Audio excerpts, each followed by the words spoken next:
Welcome back to another technical deep dive here in the debug zone. Today we're tackling a big question and breaking it down with insights from other users. Hopefully this clears up some misconceptions and helps you get the answer you need.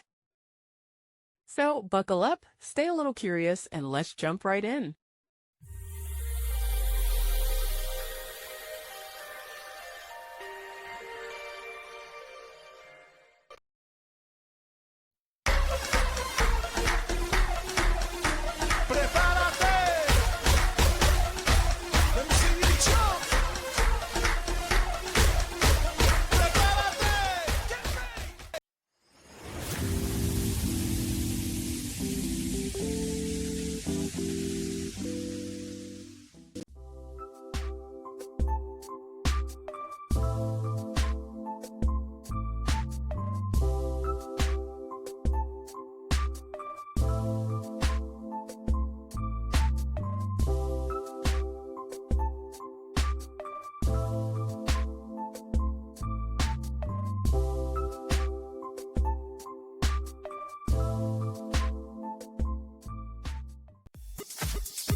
And that's a wrap.